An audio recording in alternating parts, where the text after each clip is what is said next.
Qué oportuno y maravilloso ha sido el escuchar el Veni Creator al comenzar estos ejercicios espirituales que los da Dios, los da el Espíritu Santo a cada una de sus almas.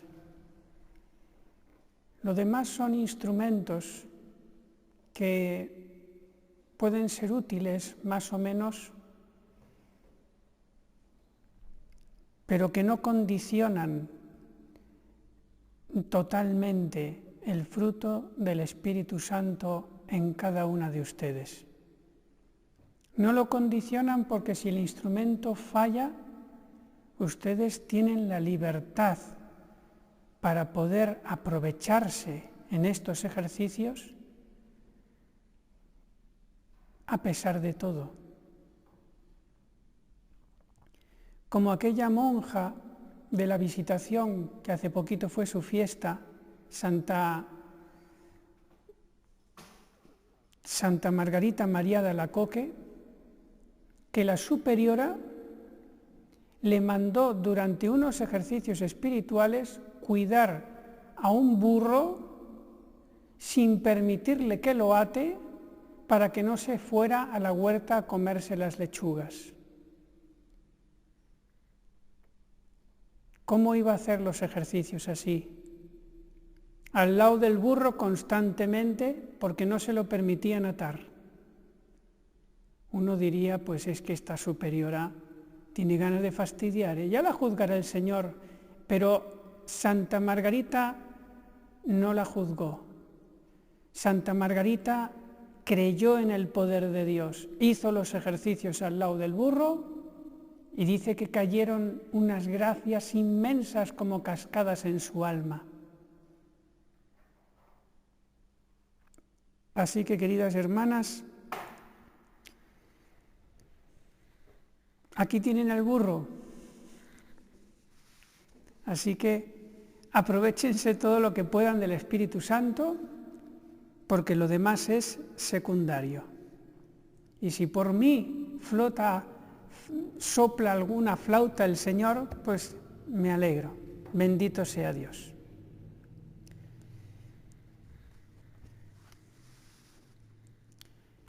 Desde el año 2017 he estado dándoles ejercicios todos los años con temas variados, insistiendo en lo fundamental.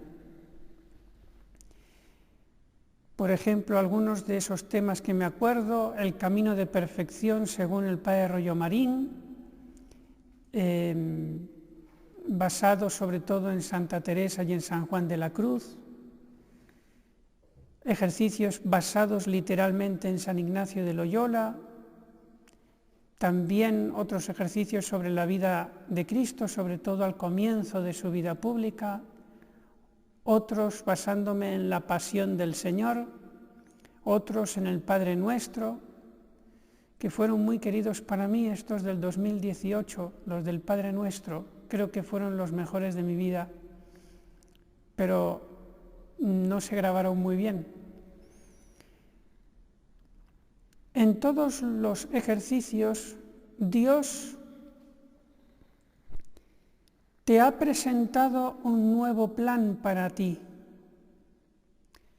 al que tienes que corresponder. Igual que para el pueblo judío, incluso antes, para el género humano, Adán y Eva. Y el primer plan siempre es el mejor. Y el segundo plan, si no aceptamos el primero, siempre es mejor que el tercero. Porque Jesucristo, Dios, siempre nos quiere dar primero lo mejor. Nos quiere.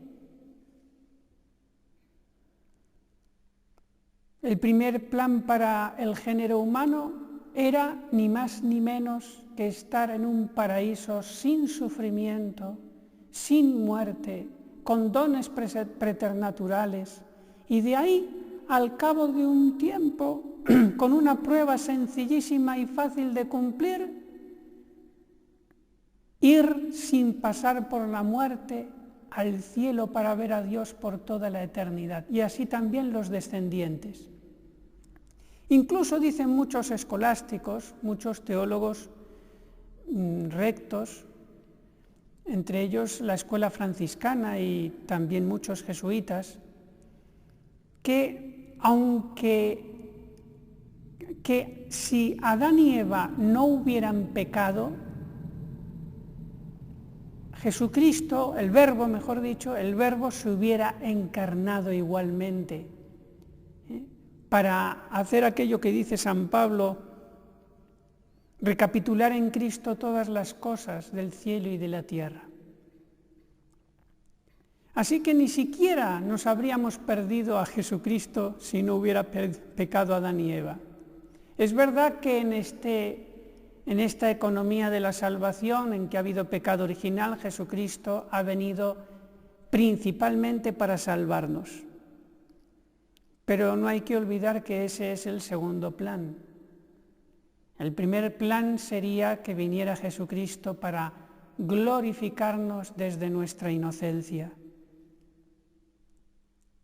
sin tener que arriesgarse el mundo a que haya un gran porcentaje de perdición eterna de almas. Ciertamente el primer plan era mucho mejor.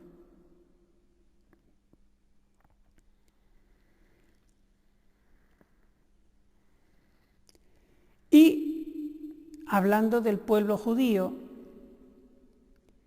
por ejemplo, podría poner muchos ejemplos.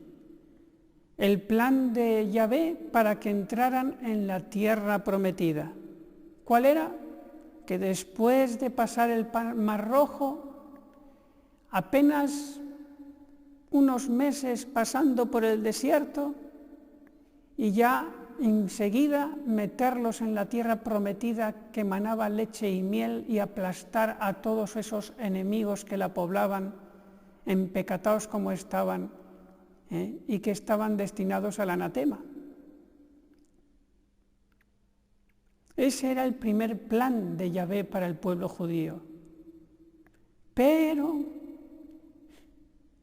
resulta que llegan a las puertas de la tierra prometida, se asustan de la gran estatura de los pueblos cananeos y enseguida a rechistar, a murmurar, a llorar y a amenazar a Josué y al mismo Moisés y a Aarón, que los iban a apedrear, y a tener lástima y nostalgia de las cebollas de Egipto.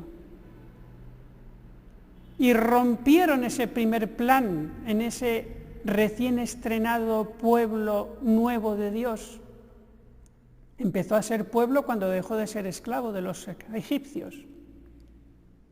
Y ya a partir de ahí, la historia del pueblo judío siguió otros planes que le fue dando el Señor por su misericordia, pero que no eran tan buenos como el primero. Así también nosotros. Y voy a seguir con nuestros antecesores, los apóstoles. Les expliqué el año pasado, cuando les prediqué sobre la pasión del Señor, cómo el primer plan de Cristo sobre los apóstoles era que rezaran con Él 3 horas en el huerto de los olivos. Y esos apóstoles, rompiendo el primer plan, se durmieron 3 veces. Y Jesucristo les había dicho: rezad para no caer en la tentación. Es decir, que si no se hubieran dormido, si hubieran rezado, entonces no hubieran caído en la tentación, no hubieran caído, lo dijo Jesús, palabra de Dios. Pedro no hubiera negado 7 veces. Aquí en los evangelios concordados se pueden contar 7 negaciones de Pedro. No hubiera negado 7 veces al Maestro. Tomás no hubiera sido un incrédulo ante el testimonio de los otros compañeros. todo hubiera sido mucho mejor, la Iglesia hubiera sido mucho más santa, porque dependía en mucho de la respuesta de los apóstoles, fundamentos de la Iglesia, según el Apocalipsis. Pero ante ese primer plan fallido, la misericordia de Jesús puso otro plan, y otro, del que salieron muchísimos santos, pero que eran menores que el primer plan. Vamos a ver también un detalle de la resurrección que se nos escapa. La Sagrada Escritura tiene tantos detalles deliciosos. Miren, primero van 3 mujeres al sepulcro pensando que Jesucristo no va a resucitar, con ungüentos, perfumes para el cadáver, y se encuentran la tumba abierta. Y de las 3 hay 2 mujeres que entran en el sepulcro, y hay otra que es María Magdalena, que no entra, no ve los ángeles, y se va toda desesperada a hablar con los apóstoles de que han escondido el cuerpo del Señor. Y las otras 2 que sí que entraron vieron los ángeles. ¿Qué les dijeron los ángeles? Miren, fíjense, ¿qué les dijeron los ángeles?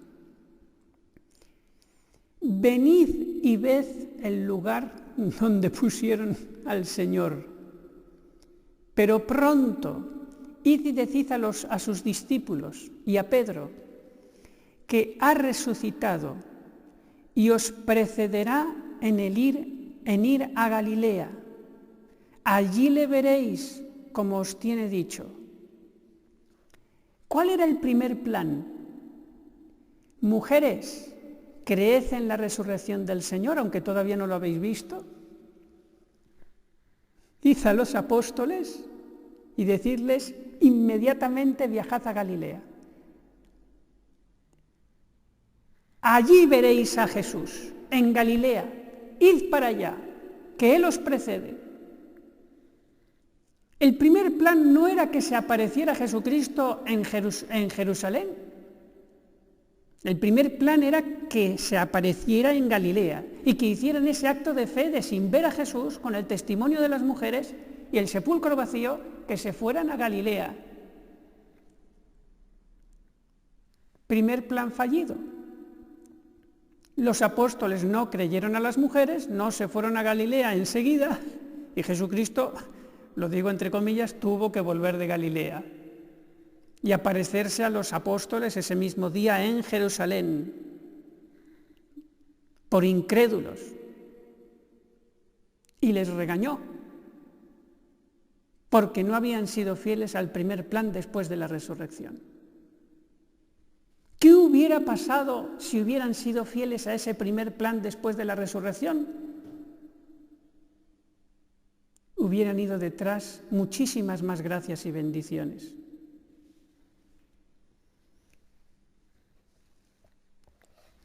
Y todo esto que les digo es para insistir que todos nosotros tuvimos un primer plan al que hemos fallado y después Dios nos puso un segundo plan y otro. Y en cierta medida o porcentaje no hemos sido fieles, porque todavía no somos santos, nos falta mucho.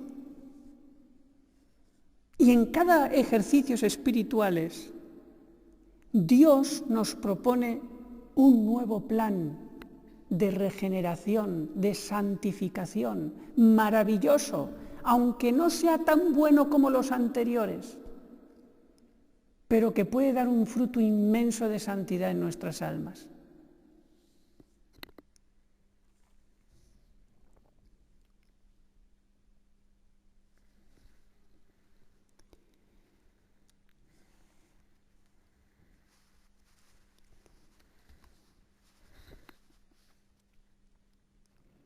No sabemos cuándo será el último plan del Señor para nosotros, porque la misericordia de Dios es infinita, pero dice San Alfonso María de Ligorio que las oportunidades de la misericordia de Dios que nos ofrece no son infinitas. Solamente la providencia divina sabe cuál es el último plan, aquel que si yo fallo, no vendrá otro después y será mi perdición. O, si me salvo, será una salvación con muchas pérdidas.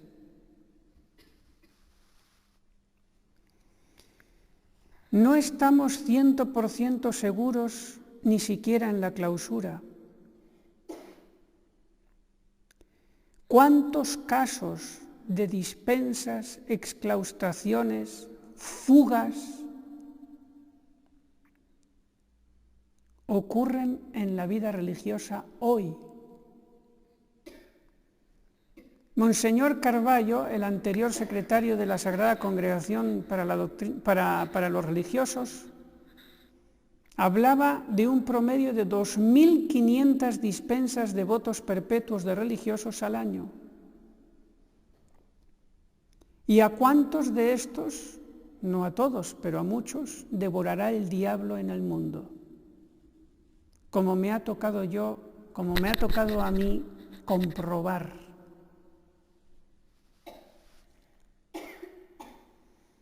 ¿Puedo pedirle a Dios que me dé el primer plan como si no hubiera pecado? Si me lo diera, me estaría diciendo que el haber dicho que sí al primer plan, como la Virgen María, hubiera sido lo mismo que haber pecado. Y eso no me lo puede decir el Señor. No es lo mismo pecar que no pecar. No es lo mismo decir que sí a Dios que no decirle que sí. No es lo mismo. Por eso el primer plan es completamente original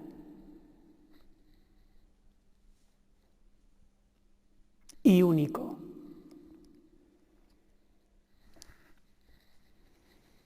Como la Virgen María es la original por excelencia, la del primer plan, la que desde el principio dijo siempre que sí, y que salió la maravillosa Madre de Dios.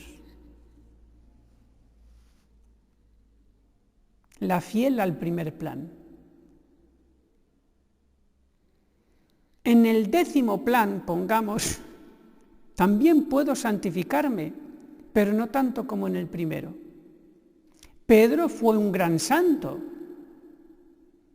pero si hubiera sido fiel al primer plan, hubiera sido más santo todavía. Santa Teresita, la más grande de los últimos tiempos, según Pío XI, hasta la época de Pío XI, por lo menos, fue fiel al primer plan. Desde que tuvo uso de razón no negó nada a Jesús. Y miren lo que salió, la santa más grande de los tiempos modernos, que no necesitó vivir mucho tiempo para llegar a eso.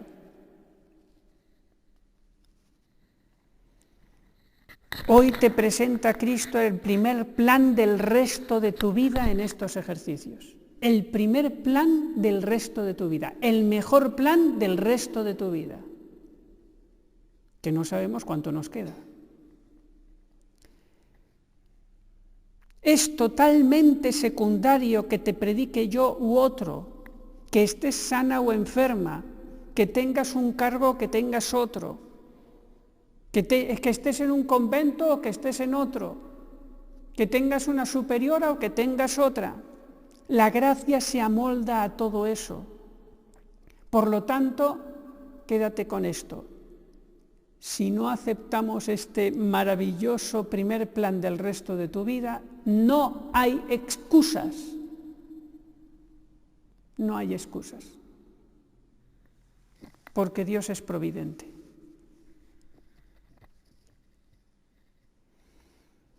En estos ejercicios el tema principal del que hablaré es la vida consagrada y los 3 votos que son su esencia.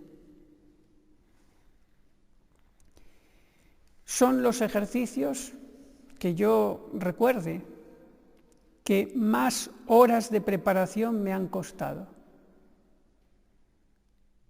Y tal vez, precisamente por eso, porque los he preparado mucho y me va a tocar leer, y yo pues leyendo pues no lo hago muy bien, pues como que hay mucha doctrina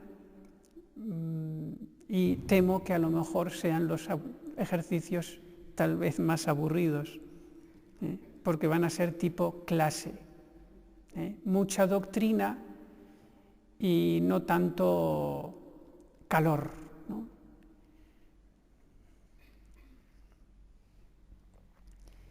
Como se graban, pues después, como suelo hacer, les paso un pendrive para que lo tengan en su ordenador y si quieren alguna vez los puedan repasar. Ciertamente, si cumplimos fielmente nuestros votos, seremos santos. Es lo más esencial de la vida religiosa, los 3 votos, la constituyen. No se puede entender vida religiosa sin los 3 votos.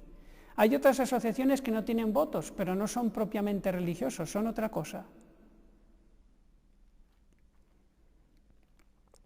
Y así seremos seguidores fieles de la Virgen María, la Virgen pobre. Empezamos estos ejercicios en día de sábado, día de la Virgen. La Virgen pobre era la madre del Rey de cielos y tierra y jamás se le pasó por la cabeza aprovecharse de los milagros de Jesús para vivir mejor. La Virgen pobre, la Virgen casta, que precisamente se casó con San José para seguir siendo virgen, porque sabía que él iba a respetar su propósito de virginidad. Y la Virgen obediente, obediente a José, obediente después a Jesús cuando fue mayor de edad, obediente a la misma Iglesia, a la jerarquía que Jesús había dejado. Y por eso después la Virgen María en el cielo, rica,